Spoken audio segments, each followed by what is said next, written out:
Nobody should ever have to go through something like this. Although it's been difficult for us, it doesn't compare to the pain and horror that Manjeet must have felt. On October 18, 2006, Manet Pengali, a 31-year-old woman 4 months pregnant, disappeared without a trace.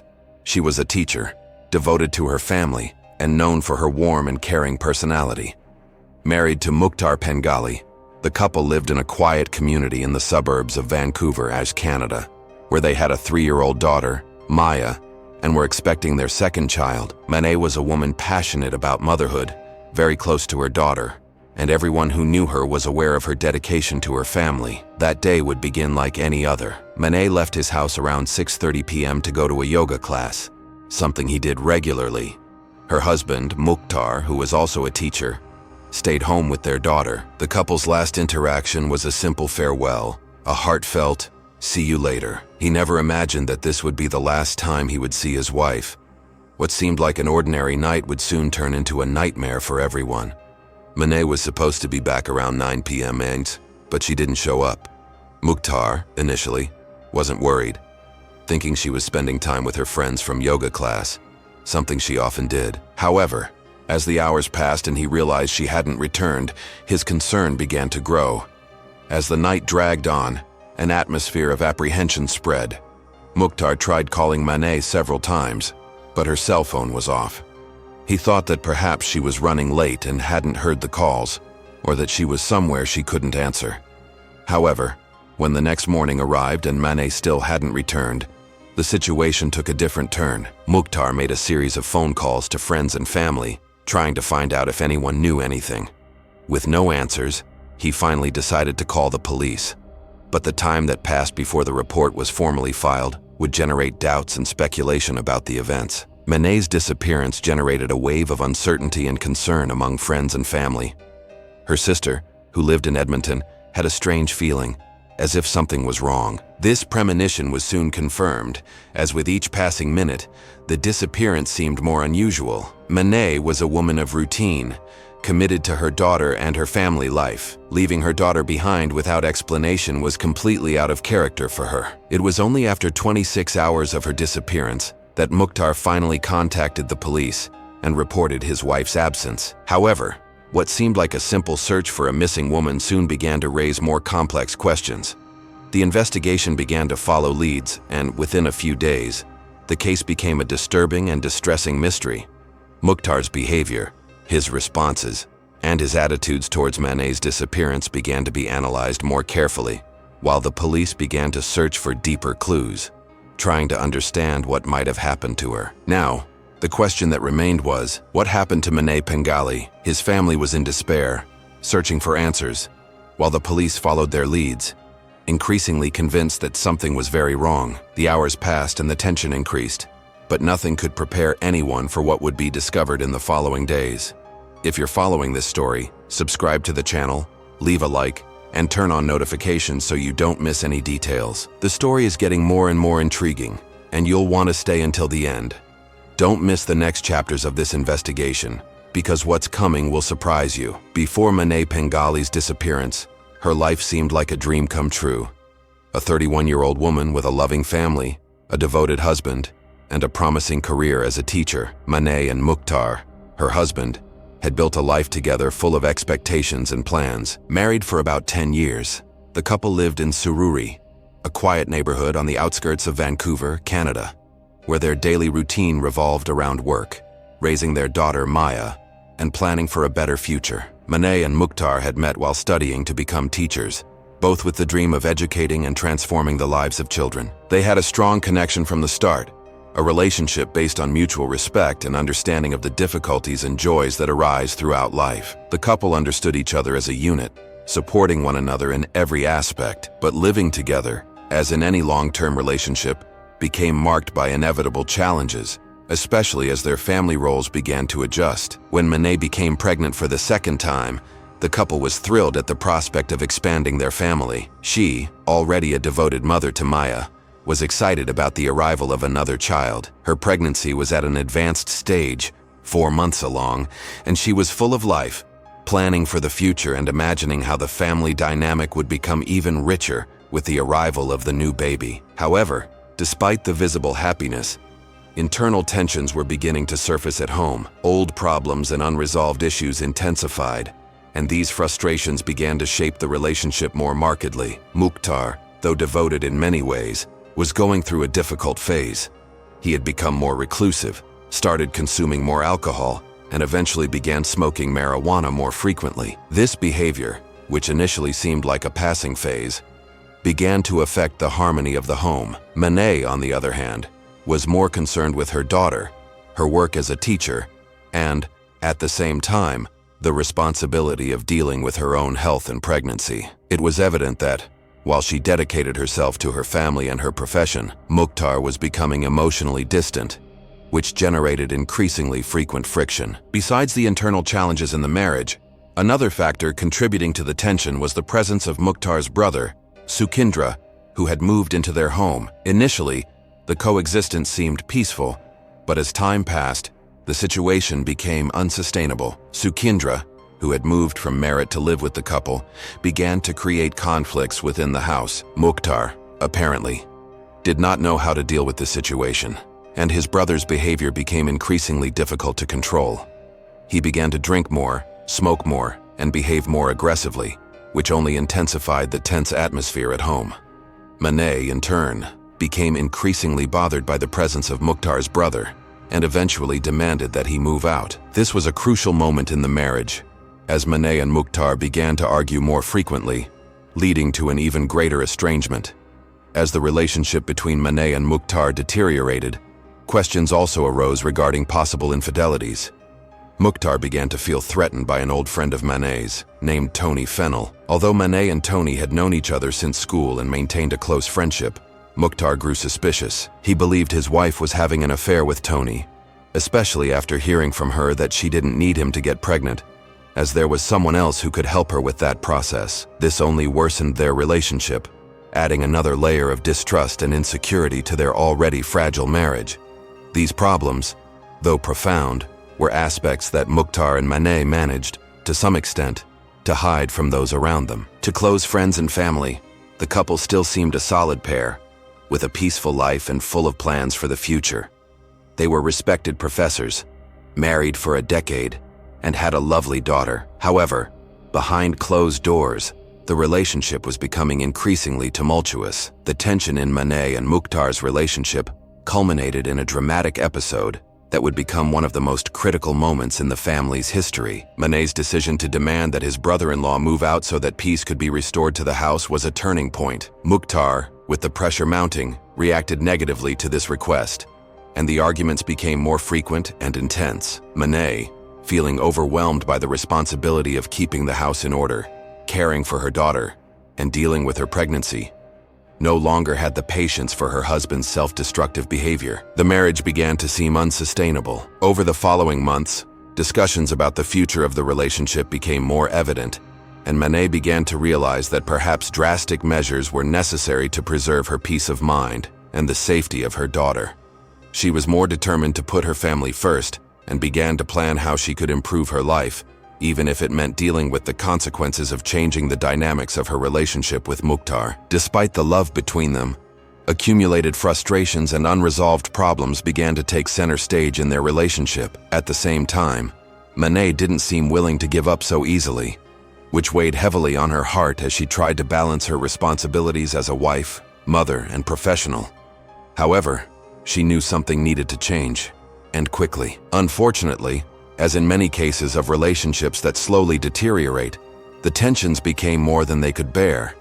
In the end, what seemed to be a simple and happy life was about to be devastated by a tragedy that no one could have foreseen.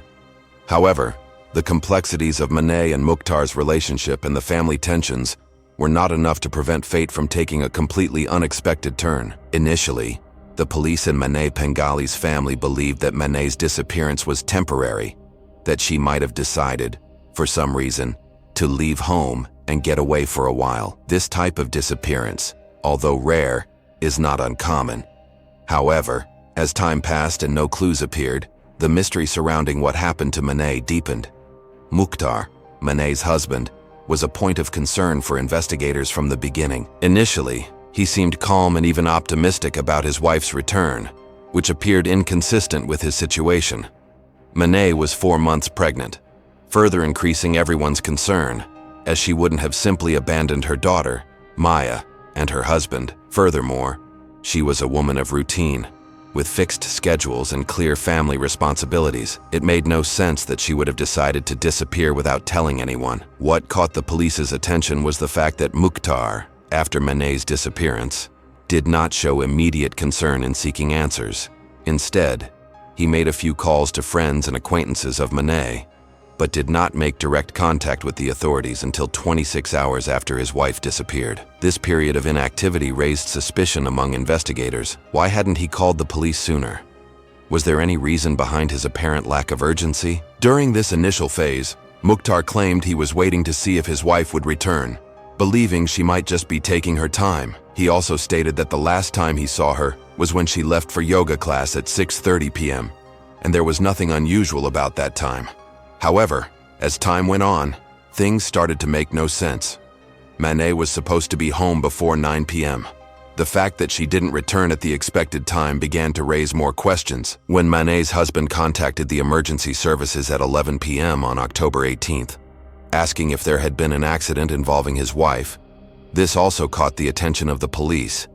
He was trying to find out if something had happened to her in a traffic accident. However, the fact that he wasn't more proactive in seeking answers or acting with more urgency led the police to start looking more closely at him as a possible suspect. Mukhtar's reaction after Manet's disappearance was described by friends and family as unusual. When he realized his wife hadn't returned home the following morning, he searched the house but found nothing out of the ordinary.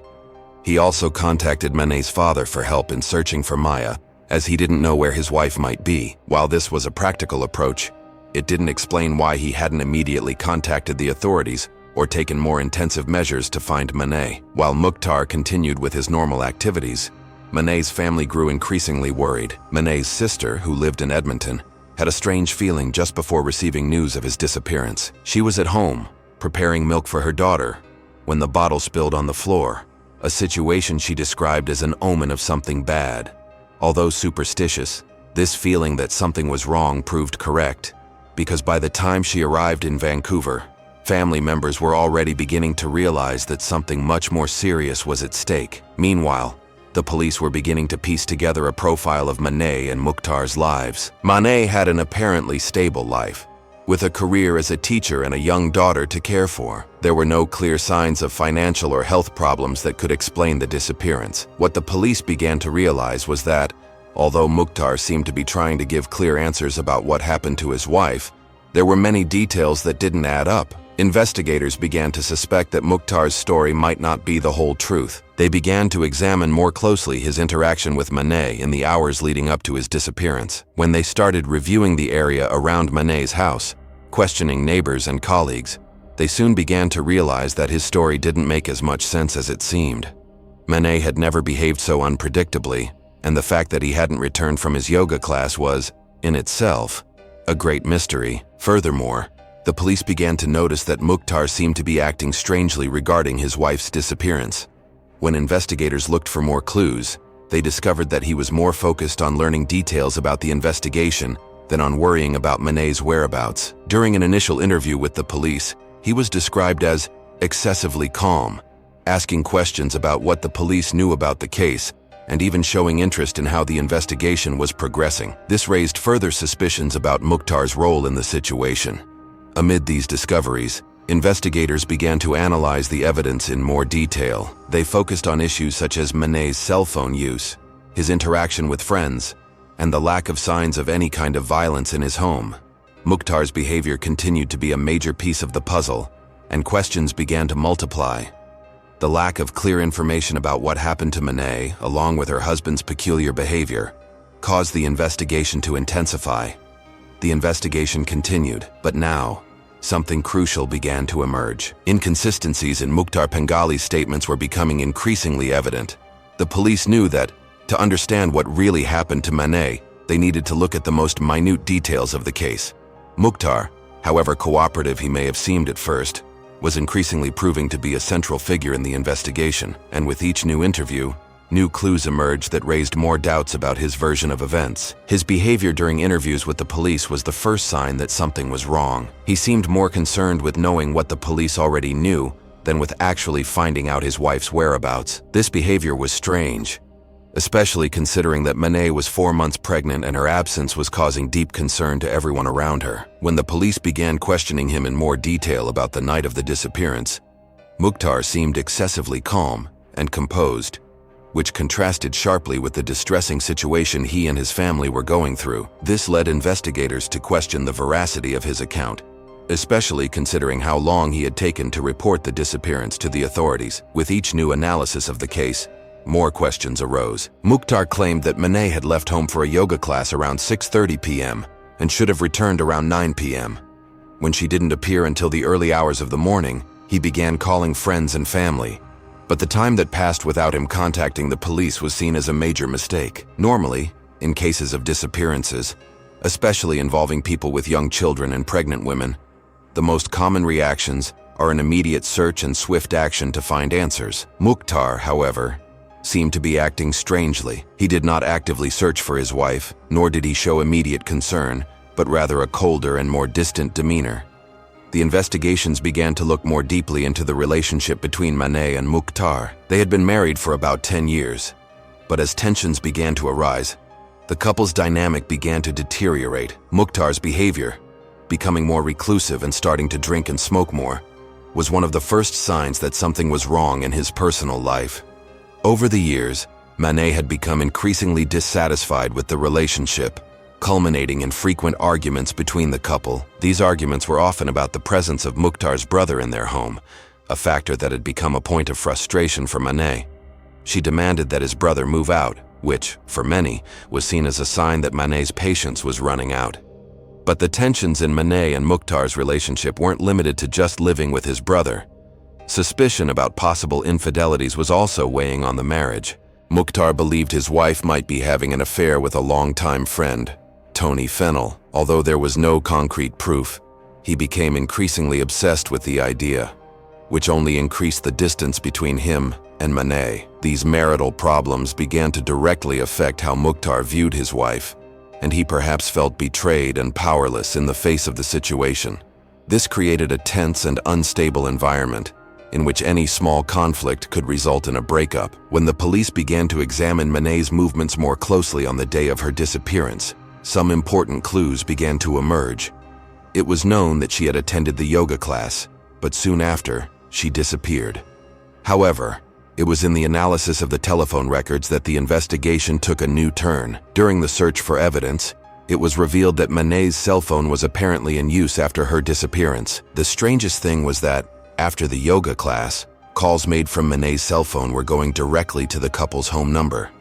This indicated that someone was manipulating Manet's phone and, more importantly, that this someone was in her house or, at least, in direct contact with the place where she lived. What seemed to be a simple lack of communication soon became a crucial detail. This discovery led investigators to believe that Manet might have returned home after the yoga class. But what happened next remained a mystery. They began to question Mukhtar's story more intensely. If he claimed that Manet never returned, why was her phone being used after 9 p.m. and why were calls being made to their residence? This seemed to contradict the version he was presenting. Furthermore, the police began to examine the matter of Manet's car, which was also a turning point in the investigation. Manet's vehicle was found in a remote area of Surrey, a location far from where she was when she left for her yoga class. The fact that the car was there, and still locked with the alarm activated, only increased suspicions. The positioning of the driver's seat, which was adjusted for someone much taller than Manet, indicated that someone other than her had driven the vehicle. This, once again, pointed to Mukhtar as the main person of interest. Time was passing, and the police were beginning to build an increasingly solid case against Mukhtar. But the real revelation was yet to come. What the investigators would find next would not only answer many questions, but also raise even deeper questions about what really happened on that fateful night. As the investigation continued, a crucial new clue emerged, marking a turning point in Manet Pengali's case. Determined to fully understand what had happened to her, the police began to focus even more intensely on Mukhtar. Evidence was mounting. but something was still missing to confirm their suspicions. Then, a detailed review of security camera footage from the area revealed an image that would change the entire course of the investigation. At a gas station near Manet and Mukhtar's residence, a security camera captured an image of a man who appeared to be Mukhtar buying a lighter and a newspaper. This event occurred in the early morning hours of October 19th, shortly after Manet's disappearance. He was wearing an orange long-sleeved shirt and black rubber boots. The purchase of a lighter and a newspaper from the previous day was considered extremely strange, given the context of his wife's disappearance. Furthermore, Mukhtar, as far as was known, was not a smoker, which made the reason for buying the lighter even more questionable. This evidence was significant because it showed Mukhtar in a location outside his home, at a very critical moment, and without a clear explanation for his presence there. For investigators, his behavior was not only strange, but also revealed potentially manipulative and highly calculated behavior. The fact that he was buying a newspaper, specifically one from the previous day, suggested that he was trying to align himself with the times and circumstances, which appeared to be an attempt to construct a timeline that was favorable to him. While investigators analyzed the gas station footage, other evidence began to emerge. Analysis of calls made from Manet's cell phone also revealed something peculiar. On October 19th, when Mukhtar claimed she hadn't yet returned home, Manet's cell phone made calls to their residence, contradicting his account of her disappearance without a trace. Upon further investigation, police concluded that it was highly likely Mukhtar was manipulating his wife's cell phone to mislead the investigation and create the impression that she was safe and making calls home. This suggested that Manet was no longer alive and that someone was trying to cover up what had really happened. Furthermore, the police began to question Mukhtar's response time after his wife's disappearance. He made a call to the emergency services in the early hours of the 19th, but seemed more concerned with finding out if there had been any accident related to his wife than actually searching for her. The combination of Mukhtar's behavior and the lack of genuine involvement in the search for Manet generated further suspicion. Investigators were beginning to understand that he might know much more than he was letting on. Another important piece of the puzzle came with the location of Manet's car. The vehicle was found in a remote area of Surrey, many kilometers from the couple's residence, which was described as completely out of context. The fact that the car was locked and the alarm was activated, with the seats adjusted for someone much taller than Manet, indicated that the car had not been driven by her. This raised the hypothesis that, at that moment, Mukhtar might have been trying to create the impression that his wife had gone out alone, going somewhere far away, when in fact he was trying to cover his tracks for a crime. As the police deepened their investigations, suspicion about Mukhtar continued to grow. The discovery of Manet's body later in an isolated area of the Delta only confirmed their worst fears. The way she was found, burned and unrecognizable, made the case even more terrifying. The police soon began working on the hypothesis that Manet had been murdered and then burned in an attempt to destroy evidence. An autopsy revealed that she had been strangled before being burned, indicating an act of extreme violence. The fact that she was 4 months pregnant only made the tragedy even more cruel and incomprehensible.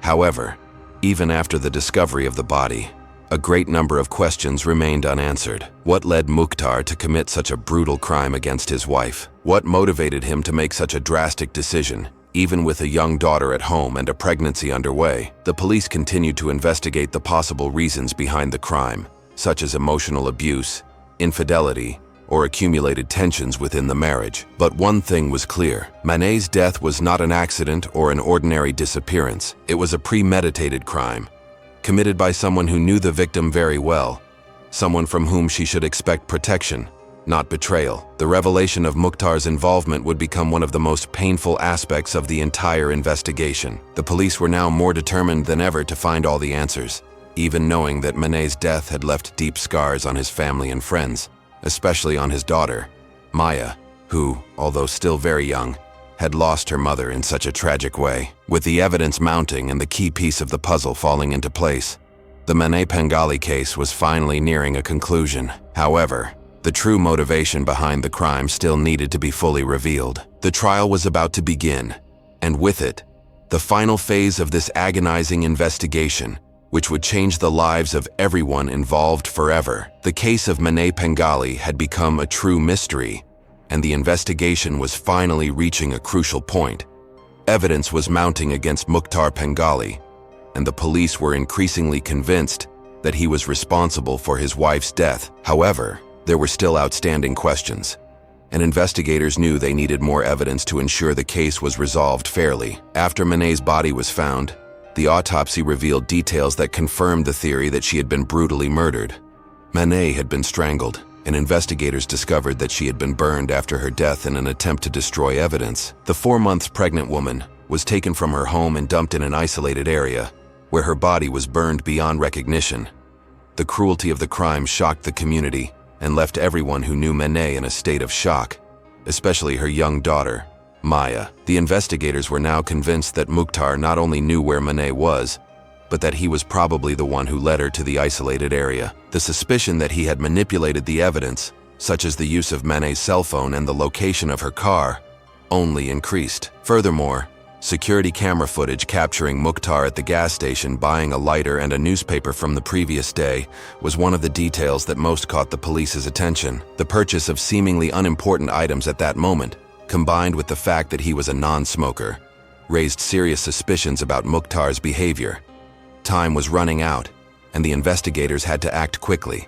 Although there was a lot of circumstantial evidence, something decisive was still missing to bring Manet to justice. It was at this point that the investigators began to focus on other aspects of his behavior, such as his emotional detachment and lack of genuine concern for his wife's disappearance. When Manet learned of Manet's death, his reaction was remarkably cold and disinterested. He did not show the kind of despair expected of a husband who had just lost his wife and daughter, and this only strengthened suspicions that he was, in fact, involved in the murder. However, even with all this evidence, something remained unclear.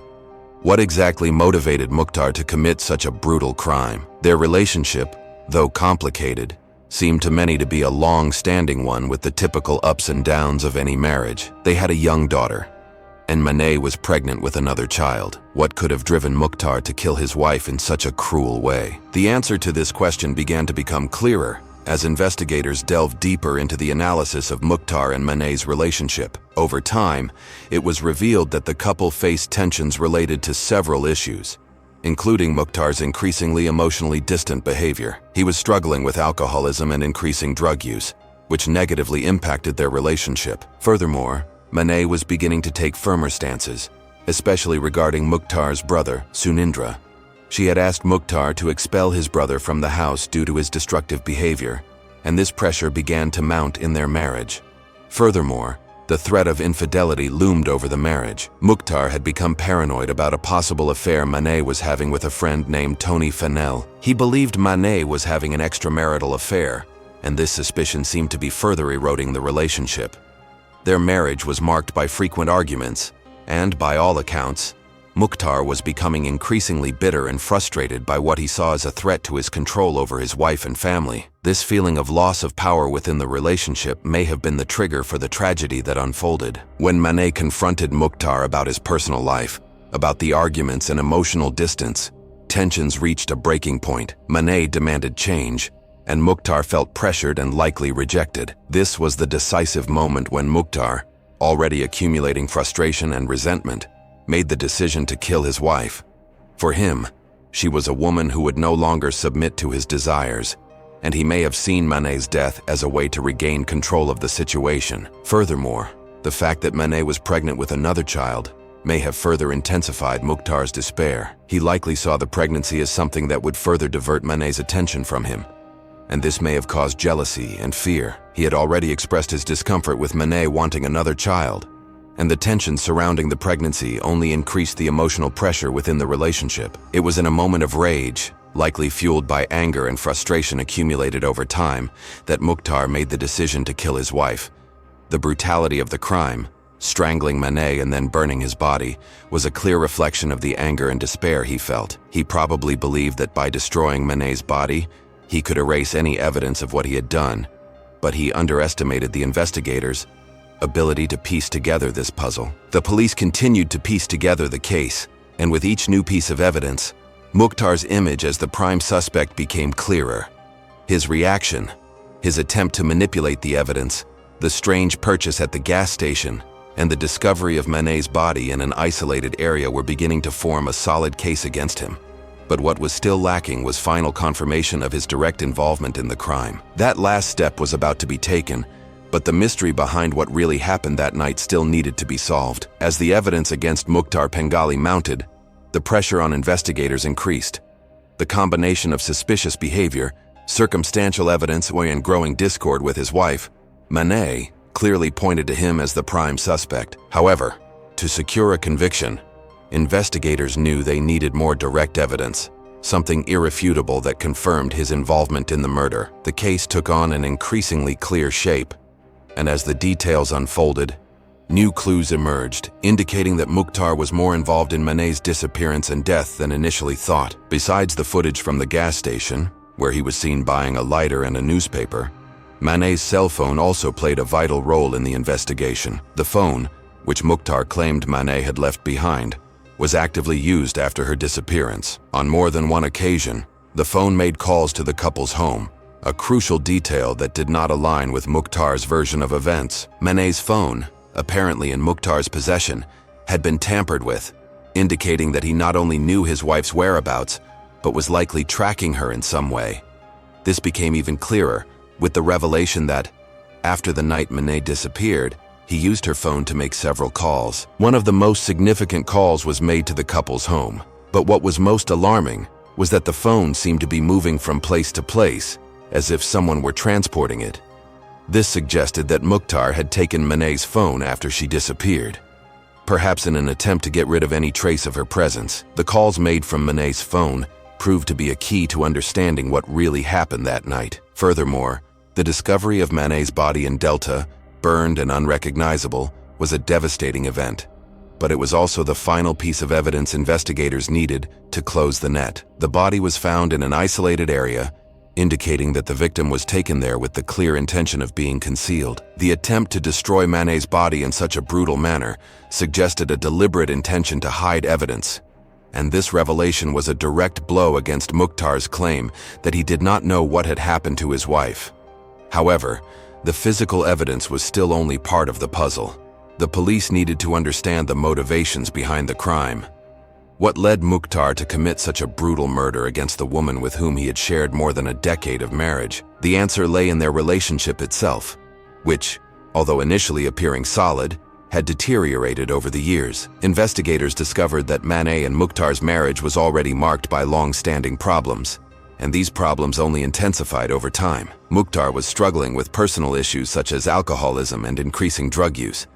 This affected him not only physically but also emotionally, and arguments with Manet became increasingly frequent. Furthermore, Manet, a woman of strong character and a clear sense of justice, began to question living with Manet and even changed her attitudes towards him. Frustration with her husband's behavior led her to demand changes in their family life, including her brother leaving their home, which was a breaking point in their relationship. But perhaps the most significant factor was the suspicion of infidelity. Manet believed Manet was having an affair with his longtime friend Tony Fennell. Distrust and jealousy fueled Manet's anger, leading him to believe his wife was drifting away from him and seeking solace outside of their marriage. Manet's pregnancy, which should have been a cause for joy, also brought tension to the couple, as Manet saw the arrival of another child as a threat to his control over the family. The fact that Manet was pregnant with another child may have been the final trigger for the crime, as Manet, in his unstable emotional state, could not cope with the idea of losing even more control over the woman he already felt was distant. The marital conflict was a perfect storm that culminated in an act of violence that Manet may have seen as the only way to regain control. The crime was planned, calculated, and, to him, seemingly justifiable. He believed that by killing Manet and destroying the body, he could escape any accountability and rid himself of what he saw as a threat to his world. The investigation continued, and with each new discovery, it became clearer that Manet Pengali was responsible for his wife's death. When he was finally confronted with the evidence, his reaction was that of a desperate man trying to escape guilt. But the evidence was irrefutable. The police now had a clear picture of what happened that night and the motivation behind the crime.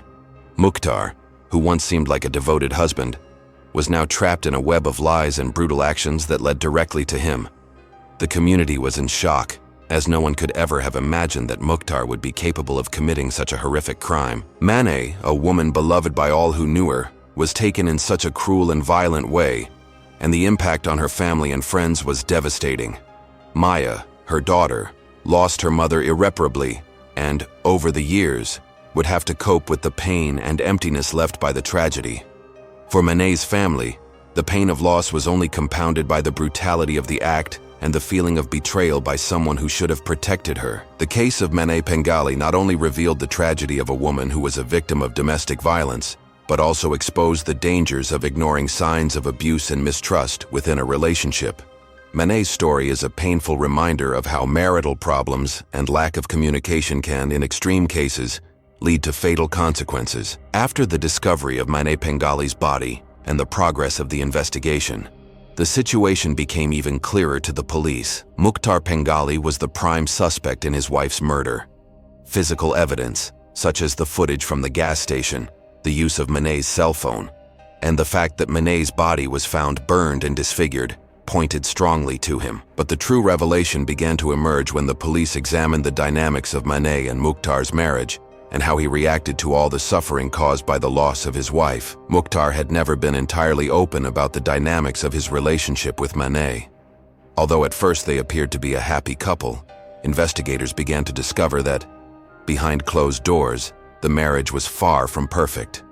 Manet and Mukhtar had endured years of tension and disagreements. The pressure of a marriage with so many challenges, in addition to Mukhtar's personal frustrations and increasing substance abuse, were affecting the relationship. Although Manet was 4 months pregnant, she was increasingly unhappy with the situation. She felt overwhelmed not only by the responsibility of being a mother to a young daughter, but also by the pressure of dealing with Mukhtar's self-destructive behavior. The constant arguments about cohabitation with Mukhtar's brother, Sunindra, were just the tip of the iceberg. The disputes surrounding his presence in the house had become a breaking point in the marriage.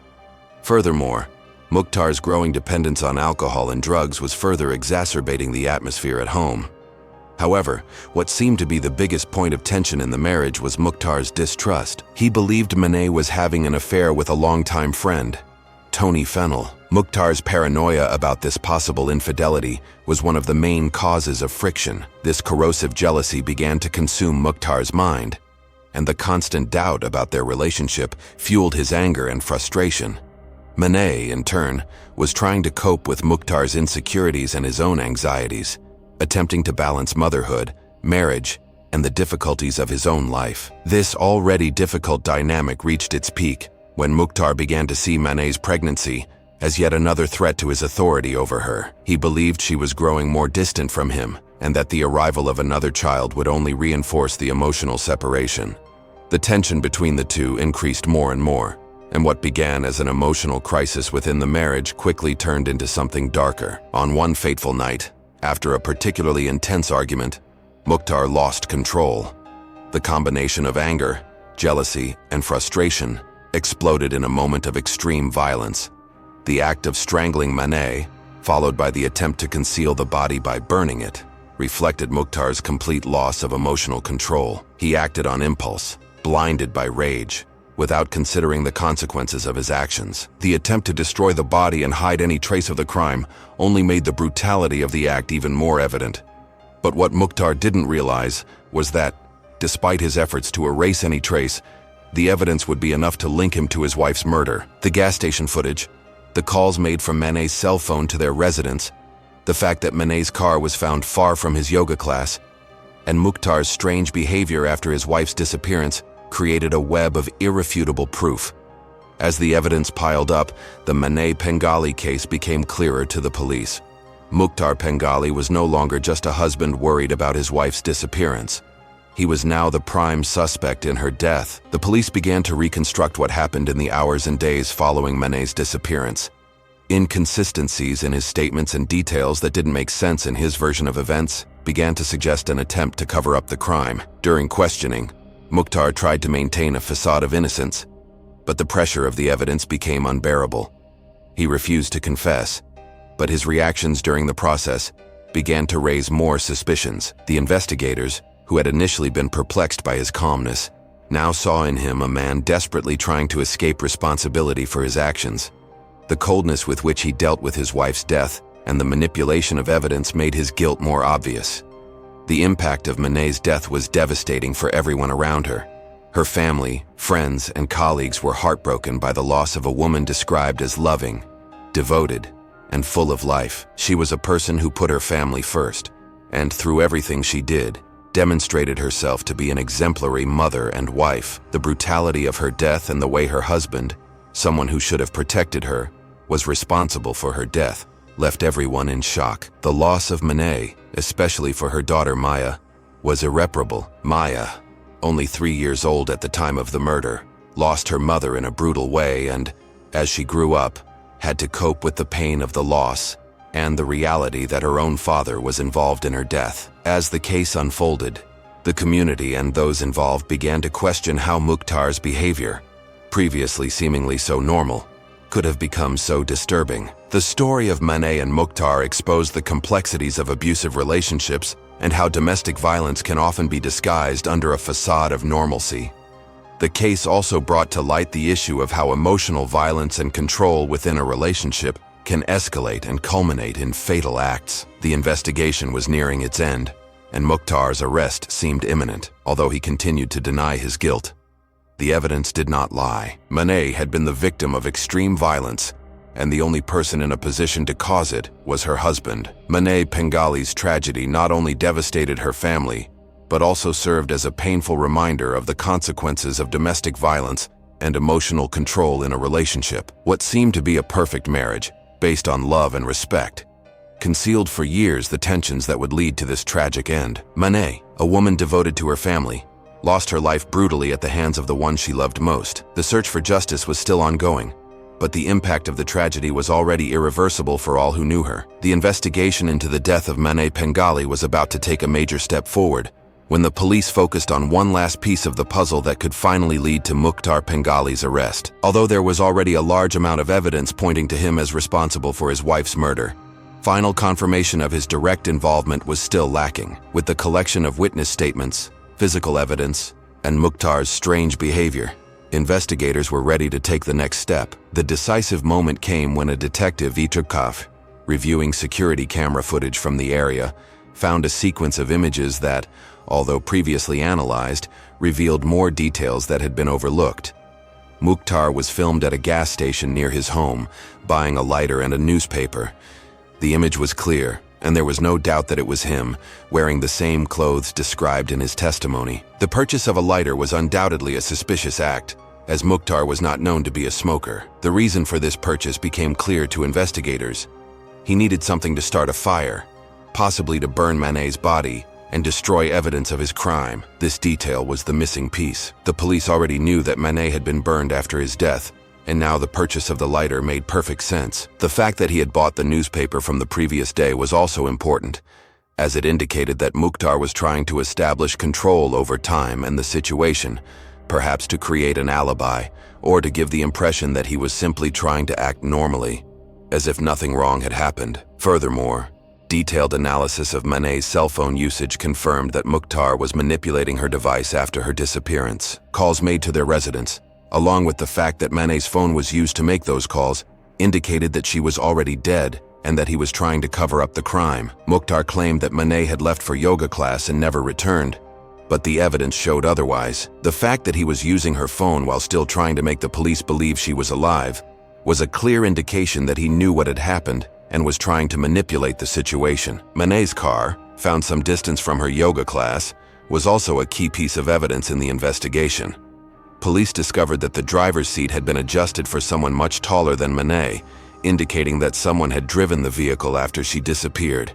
This intensified suspicions against Mukhtar. Furthermore, the fact that the car was locked and the alarm was activated suggested he was trying to create the impression that Manet had left voluntarily, when in reality, she was already dead. The police then focused their efforts on better understanding the relationship between Manet and Mukhtar. As the investigation deepened, it became clear that the couple had been facing serious problems for a long time. Mukhtar was dealing with personal issues such as alcoholism and drug use, which affected his behavior and his relationship with Manet. The climate of distrust and jealousy, especially regarding Manet's friendship with Tony Fennell, was also a crucial factor.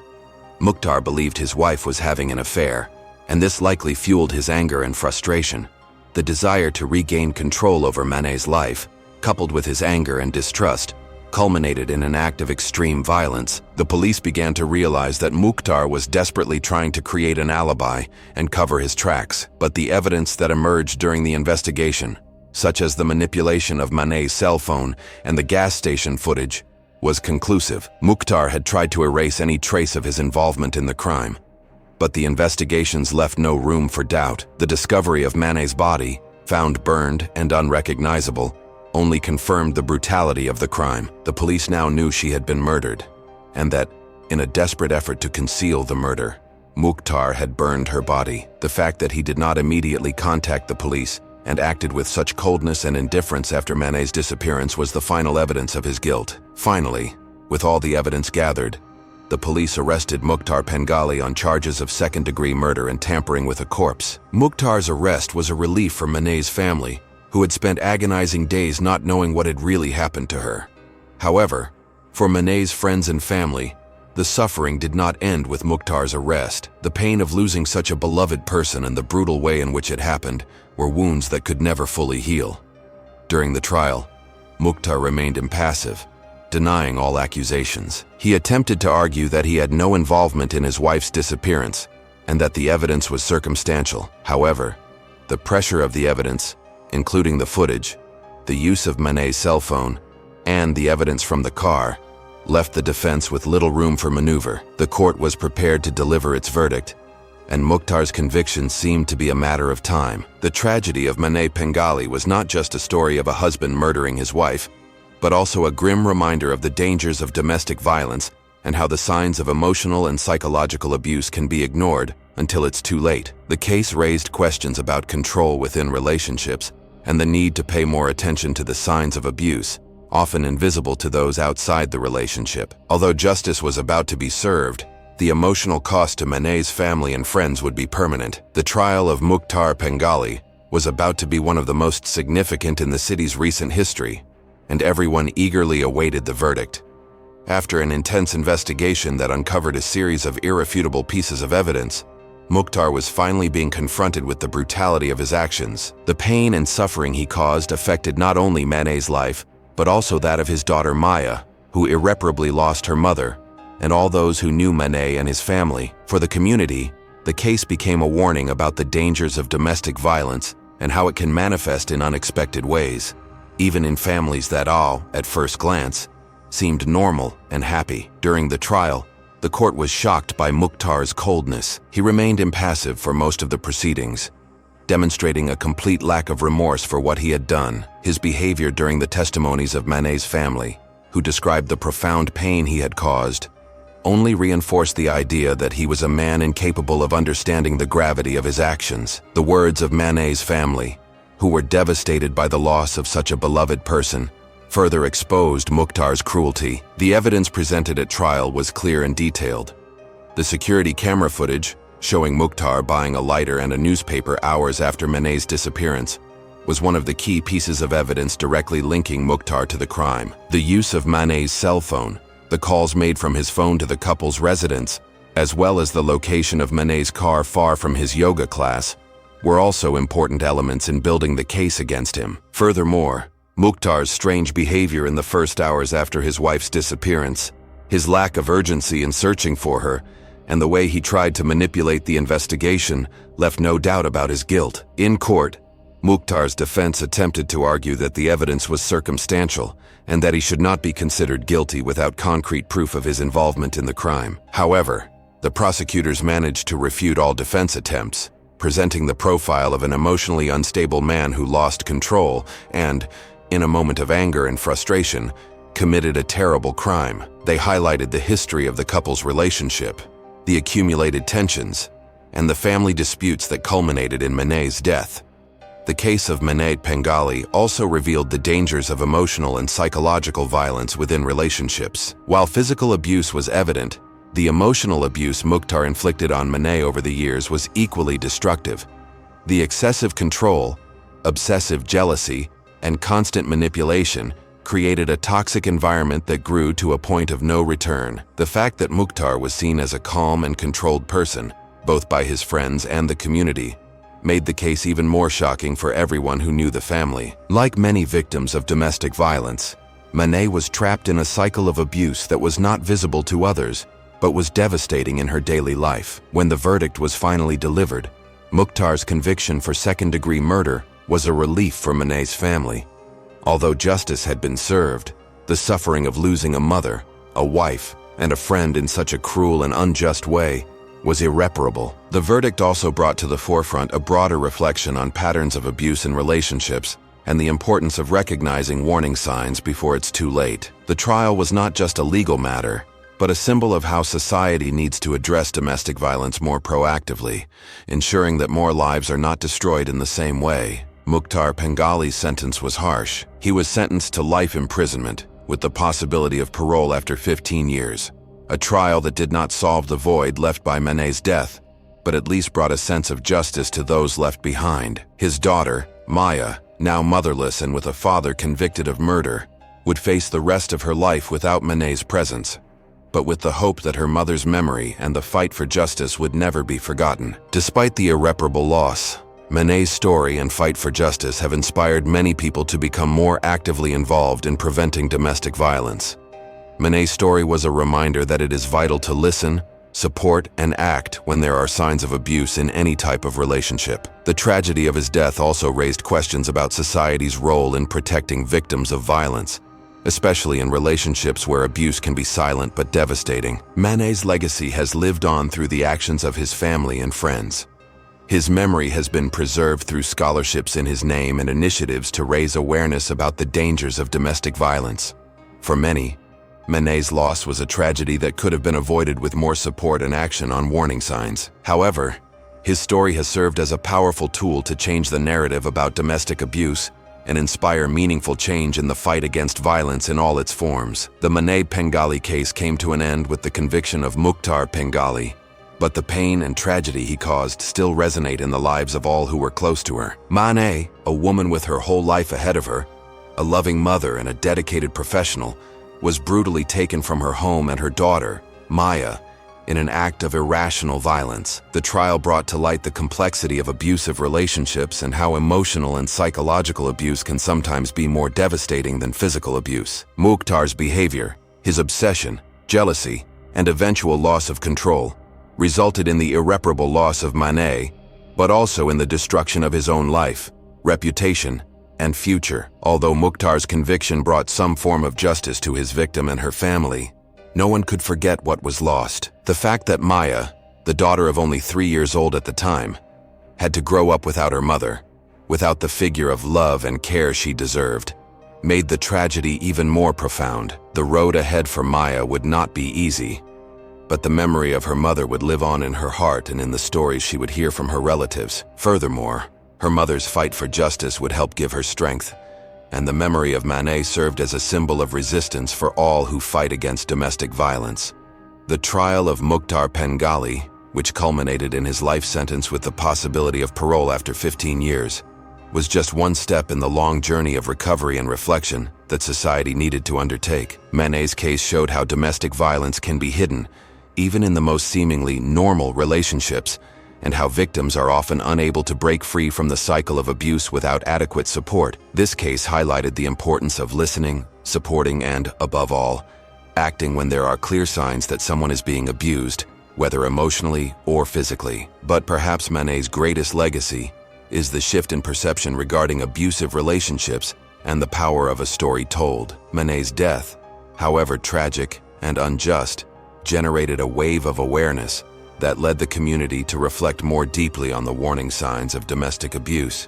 His story served to educate, sensitize, and inspire many people to stand up against abuse and violence. The case also raised important questions about society's role in recognizing the signs of abuse, providing adequate support to victims, and creating an environment where the cycle of violence can be broken. The suffering of her family and friends, especially her daughter, who now had to grow up without her mother, was profound and lasting. However, through their grief, Manet's memory was preserved, and her life became a symbol of the fight against abuse. Her story inspired the creation of scholarships in her name, as a means of ensuring that, despite her life being cut short so abruptly, her memory would be honored and continue to positively impact the lives of others.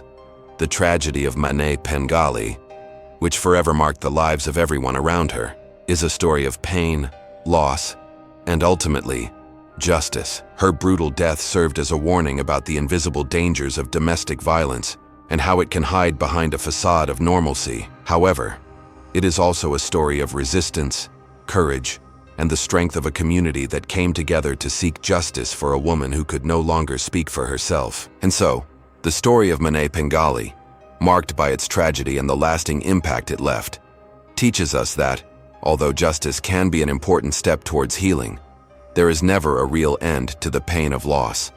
However, with the memory of who she was, her memory will continue to inspire others to fight against violence, to support victims, and to never ignore the signs of abuse. Manet's death, painful and tragic, was not in vain, for her life and her fight for justice will not be forgotten.